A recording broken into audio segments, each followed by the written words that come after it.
हैं मरकज के खिलाफ बोलते हैं, मेरे सामने आके बैठे और बताए तहफ्फुज़े नामूसे रिसालत का मतलब क्या है। दिन में तारे नजर ना आ जाए तो फिर तुम कहना आज तक डिफिनेशन तो हो नहीं सकी। मरकज पे उंगली उठाते हैं, आज भी मरकज तहफ्फुज़ के लिए खड़ा है। और अगर बात कर रहे हैं तो बोलो, जब नरसिम्हानंद मरदूद ने मेरे मुस्तफा के खिलाफ आवाज उठाई थी तो बरेली के इस्लामिया में खड़ा होकर के ऐलान करने वाला कौन था? क्या वो ताजुश शरिया का बेटा नहीं था? क्या उनसे ताजुश शरिया के अंदर ये जुमले किसने कहे थे? क्या हम कहते हैं जो मुखालिफ है, जिसने गुस्ताखी की है हमारी मां हजरत आयशा के खिलाफ, उसको कैफरे किरदार तक पहुंचाओ, उसको कैदोपन में डालो, वरना याद रखना हम ये मुतालबा नीचे आकर कह रहे हैं, वरना हमारा बड़ा मुतालबा तो ये है, हमारा इस्लाम कानून कुछ और सिखाता है, दिखाया नहीं जाता। सैयद साहब किबला बैठे हैं, जो अभी थोड़ी देर बैठे थे, और इधर सैयद साहब किबला ये है। सैयद कैफी साहब से पूछिए, जब जेल गए तो निकालने की कोशिशें किसकी थी? काम मेरा कायद छुप कर करता है, दिखावे की आदतें नहीं है।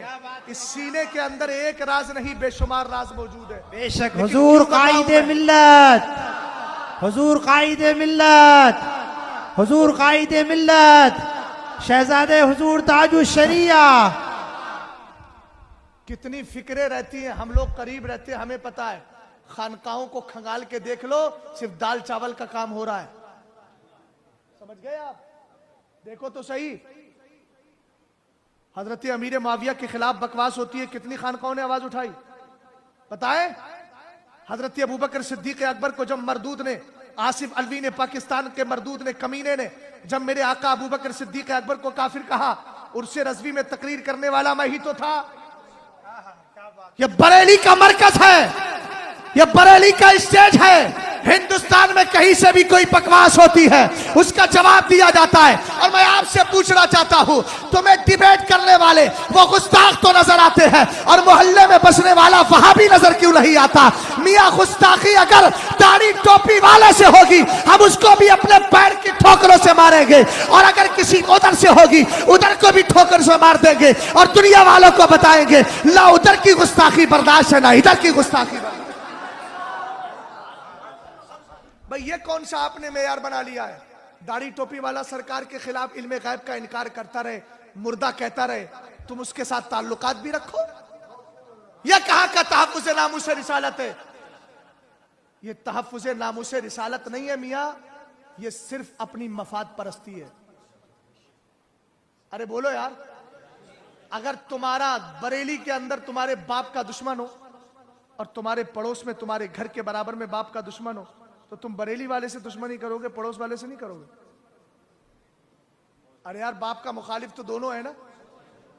तो सरकार का मुखालिफ अगर वो है तो हम उससे भी दुश्मनी करेंगे, हमारे मोहल्ले में है तो उससे भी दुश्मनी करेंगे। ये दो रंगी छोड़ दे एक रंग हो जा, या तो सरासर मोम हो जा या संग हो जा। समझ गए आप? ये दो रंगी है मियां, दो रंगी। सुलह कुल्लियत का जामा हटाने की जरूरत है। ताजुश शरिया ने बहुत पहले कहा था, लोग कह रहे थे समझ में नहीं आ रहा है, मैंने कहा आज समझ ले। जब सुलह कुल्ली बोला था तो कोई समझ ही नहीं पा रहा था इस टर्म इस्तिलाह का माना क्या है, लेकिन आज समझ में आ रहा है। जहां जाओ हजरत सुलह कुल्लियत बहुत फैल रही है, सुलह कुल्लियत बहुत फैल रही है। मैंने सुलह कुल्ली की तारीफ की है, डिफिनेशन की है, वो तारीफ नहीं मदोसत आई, डिफिनेशन की है। एक शेर के अंदर मैंने कहा सुन्नियो है सुलह कुल्ली दर हकीकत बस वही जिसको बातिल और हक में फासला मिलता नहीं।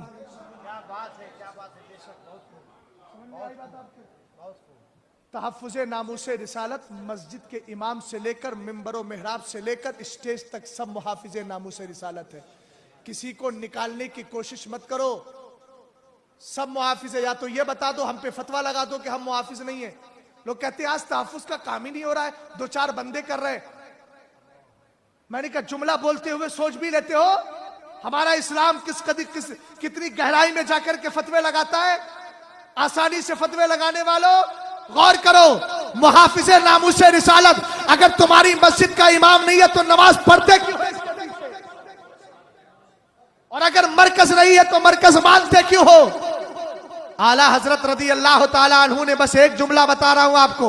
आला हजरत ने फरमाया एहतिजाज की 3 किस्में निकाली और तीसरी किस्में मेरे आला हजरत ने कहा एहतिजाज वो सही है, वही एहतिजाज करना चाहिए जिसके बाद हमें फायदे भी मिले, वरना ऐसा ना हो एहतिजाज करें, वक्त लगाएं, कोशिशें लगाएं, सब कुछ करें, फायदा कुछ ना हो। आला हजरत का जुमला है, ये अकलमंदी नहीं हिमाकत है, हिमाकत। तो आला हजरत रदी अल्लाह ताला अन्हु की फतावे रज़विया की 14वीं जिल्द मरकज़े अहले सुन्नत पोरबंदर से जो छपी है उसके सफ़ा 539 से लेकर 540 में पढ़ लीजिए, तब समझ में आ जाएगा आप क्या समझ रहे हैं। मैं इसी बात को यही खत्म कर रहा हूं। आज तुम्हें तहफ़्फ़ुज़े लामुसे रिसालत करना कैसे है? करना यह है अपने रिश्ते बदअक़ीदा लोगों से दूर करना है, बेटियां नहीं देना है, उनके करीब नहीं जाना है, उनकी मस्जिदों में नमाज नहीं पढ़ना है। और फिर करना क्या है? अपने बच्चों के दिलों में इश्क पैदा करना। सरकार फरमाते अद्दिबू औलादकुम अला सलासे खिसालिन हुब्बी नबीयकुम व हुब्बी अहले बैतिही व क़िराअतिल कुरान। सरकार ने फरमाया अपने बच्चों में 3 चीजें पैदा करो। पहली चीज अपने बच्चों को घुट्टी में नबी का इश्क पिलाओ। ये इश्क की बातें क्या करेंगे? इनकी नहीं, एक जनरल बात कर रहा हूं। हमारी कौम का हाल क्या? इश्क की बातें क्या करेंगे? दिन में काम को चले गए, बीवी ने देखा बच्चा रो रहा है, वॉशिंग मशीन में मुझे कपड़े डालना है, उसने यूट्यूब पर गई, जाने के बाद में उसने निकाल दिया नाटक। अब बच्चा दिन भर नाटक देख रहा है। ये तहफ़्फ़ुज़े नामूसे रिसालत। सोशल मीडिया से जुड़े हैं, साहब बोल दिया। हमने कहा घरों का हाल तो देख। सरकार अलैहिस्सलाम कहते हैं अद्दिबू औलादकुम, अपने बच्चों के दिलों में नबी का प्यार पैदा करो। कैसे करोगे प्यार? आला हजरत से पूछा गया नबी का इश्क कैसे पैदा होगा? फरमाया 3 कामों में से एक काम जरूर किया करो, इश्क पैदा हो जाएगा। बस खत्म करने जा रहा हूं। पहला चीज बता दूं, पहली चीज आला हजरत कहते हैं पहला काम यह है कि कुरान की तिलावत कसरत से करो, और कसरत के साथ करने के बाद में कुरान के तर्जमे कंजुल ईमान को घरों में रखो।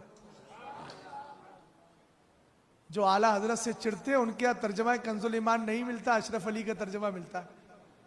आला हजरत की दुश्मनी ने कहां तक पहुंचा दिया सोच तो लो। समझ गए? आला हजरत तो हमारी जरूरत है, जरूरत। आला हजरत सिर्फ पठान के घर में पैदा होने वाला बच्चा नहीं, मुसलमान के यहां पैदा होने वाला मुजद्दिद है। समझ में आई बात आपके? और मुजद्दिद किसी एक खानका के लिए नहीं होता, पूरी उम्मत के लिए मुजद्दिद होता है। सरकार आला हजरत कहते हैं अगर इश्क पैदा करना है तो पहला काम कुरान की कसरत के साथ तिलावत करो। है हमारे घरों में माहौल? जब उठेंगे सुबह को न्यूज चैनल, मैंने कहा यार पूरी दुनिया की खबर लेने वाले कभी अपने नफ्स की भी तो खबर ले ले, कभी अपने घर की भी तो खबर ले ले। बच्चे कर क्या रहे? सोशल मीडिया ने तबाह कर दिया हमारे बच्चों को। लोग कहते हैं रद्द ना कीजिए।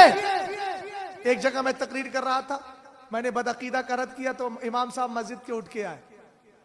समझ गए? हाँ, बस एक ही जुमला बोलूंगा, बदायूं वालों से ताल्लुक था। वो आए दौड़े दौड़े, आने के बाद मेरे कान में आके कहा मौलाना यहाँ कोई बदअकीदा नहीं है। मैंने वो कह के चले गए। मैंने कहा आपने सुना इमाम साहब कह रहे हैं यहाँ हमारे इलाके में, हमारे गांव में कोई बदअकीदा नहीं। मैंने कहा बड़ी खुशी है मुझे, कोई भी बदअकीदा नहीं है, लेकिन मौलाना हर घर में यूट्यूब तो है ना। हंसने की बात नहीं, रोने की बात है। मैंने खुद ऐसे नौजवानों को सुना, कहते हैं मुझसे कहते हैं हजरत जर्जीस बहुत अच्छी तकरीर करता है। मैंने कहा मरदूद तुझे पता है जर्जीस जमाते इस्लामी का? सोशल मीडिया पे आने वालों, आलिमों की तुम्हें कल भी जरूरत थी, आज भी जरूरत है, जन्नत में भी जरूरत रहेगी।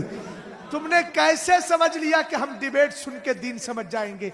अगर समझ जाएंगे तो 3 तलाक पे कितनी डिबेट सुनी थी? आओ मुझे बताओ, तलाक सलासा से क्या समझे? 3 उलमा से सीखा जाता है, टीवी चैनलों से नहीं सीखा जाता। समझ में आई बात आपके? इसलिए अपने बच्चों के अंदर सोशल मीडिया का प्यार नहीं, नबी का इश्क पैदा करना है।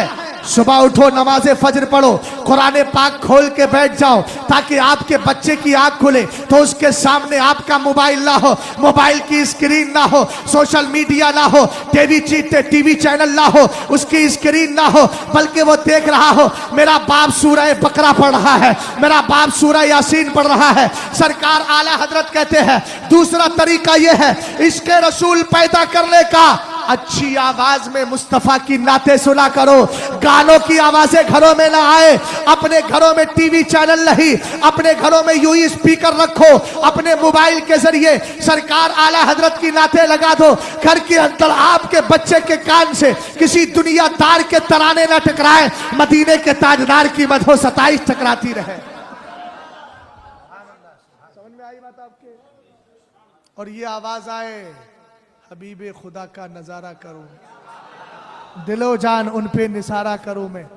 जब ये कहते कहते मरे ना, और सुनो सोशल मीडिया वाले, जो खास सोशल मीडिया के दीवाने हैं, वो कान पे ईयरफोन लगा लेते हैं, बाइक चल रही है, कान में ईयरफोन है, बाइक चल रही है। मैंने कहा इससे दो नुकसान है। पहला नुकसान तो ये कोई भी पीछे से ठोक के चला जाए पता नहीं, और दूसरा नुकसान गाना सुनना है। मियाँ खुदा ना खास्ते एक्सीडेंट हो गया तो किस हालत में मरा। अरे तुझे सुनना ही है तो कम से कम नात सुनना और कह हबीबे खुदा का नजारा करो। यकीन के साथ कहता हूं, अगर इस हालत में मौत आई तो लफ्ज क्या था जबान से? हबीबे खुदा का नजारा करूं मैं, नजारा करूं मैं, नजारा करूं मैं, नजारा करूं मैं। इसी हालत में अगर मौत आ गई तो नजारे मुस्तफा हासिल हो जाए। और नजारे मुस्तफा का कमाल देखो। हजरत इमाम हुसैन से पूछो, 72 की कुर्बानी, बहुत बड़ा जख्म, खुद 72 जख्म बर्दाश्त किए, गर्दन कटी, दर्द हुआ कि नहीं? आका हुसैन की कब्र से आज भी आवाज आएगी, ए मेरे प्यारे, अगर तू इस पर तवज्जो देता है तो ये भी तो देख। मेरे सरकार ने फरमाया था, लम अजल अल्तक़ितहु मुंजिल यौम, आज पूरा दिन हो गया है करबला में शहीदों के खून को इस शीशी में जमा कर रहा हो। कहा जब आका हुसैन की शहादत हो रही थी, नजरों के सामने किसी दुनियादार का चेहरा नहीं था, मदीने के ताजदार का चेहरा था। आका हुसैन घबराएंगे, मेरे जख्मों पे नजर ना कर, ये देर जख्मों को खत्म करने वाला मुस्तफा भी तो आ गया था।